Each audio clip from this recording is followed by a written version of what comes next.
Friends, welcome back Suma TV kitchen. Today special recipe chicken pickle. 2 కేజీలు అయితే ఈరోజు పెడుతున్నాను. ఫస్ట్ అయితే చికెన్ ని మంచిగా బాయిల్ చేసేసేయాలి. ఉప్పు కారం అన్ని వేసేసి, వాటర్ ఉండకూడదు. నీట్ గా నేను చేసేసాను.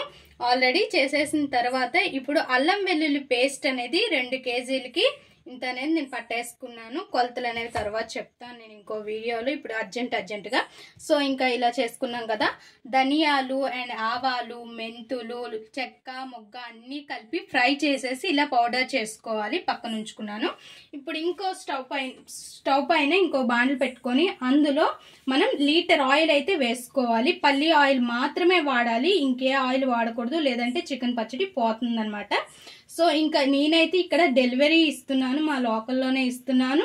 సో ఇంకా నేనైతే వాట్సాప్లో ఇలా గ్రూపుల్లో అయితే నేను పెట్టలేదు. ఆల్రెడీ పెడతాను. కొంచెం ఒక బ్రాండ్ అనేది ప్రిపేర్ చేసుకొని పెట్టబోతున్నాను. సో అప్పుడు నన్ను కూడా సపోర్ట్ చేస్తారని మీరైతే అనుకుంటున్నాను. త్వరలో అయితే పెడతాను. ఇంకా చికెన్ ని ఇలా తీసుకొని మంచిగా ఫ్రై చేసుకోవాలి. లైట్ బ్రౌన్ కలర్ అనేది రావాలి. మంచిగా ఫ్రై చేయాలి. ముక్క ఎంత బాగా ఫ్రై అయితే మనకి చికెన్ పచ్చడి అనేది అన్ని నెలలు నిల్వ ఉంటుంది. లేదు అంటే మాత్రం పచ్చిగా ఉంటే పచ్చడి 2 days ఆర్ 3 days లో పాడైపోతుంది.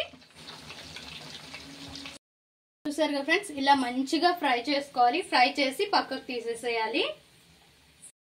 అదే ఆయిల్లో చికెన్ తీసేసినాక మనం అల్లం వెల్లుల్లి పేస్ట్ అనేది వేసుకుని మంచిగా ఫ్రై చేసుకోవాలి. ఇందులో పచ్చి వాసన అనేది పోయేదాకా ఫ్రై చేసుకోవాలి, లేదు అంటే పికిల్ పాడైపోతుంది.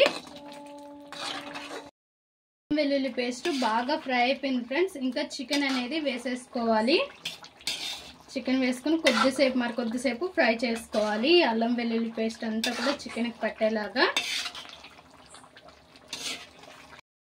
ఇంకా ఫ్రై అయినాక తగినంత కారం అనేది వేసుకోవాలి. కారం అనేది కొంచెం ఎక్కువగానే ఉండాలి. అండ్ మసాలా కూడా వేసుకోవాలి. అండ్ ఉప్పు తగినంత.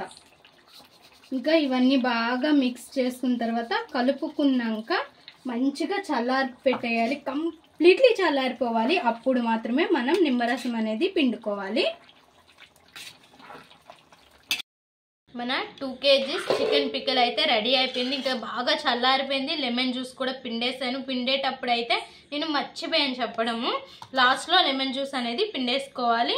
ఇప్పుడు ఒక బౌల్లోకి తీసేసుకొని 1 night అంతా ఇలానే ఉంచేస్తే బాగా ఊరుతుంది. చాలా బాగుంటుంది. ఇది నార్మల్గా వెజ్ పికల్స్ లా కాదు. 1 night ఉంటే సరిపోతుంది. చాలా బాగుంటుంది.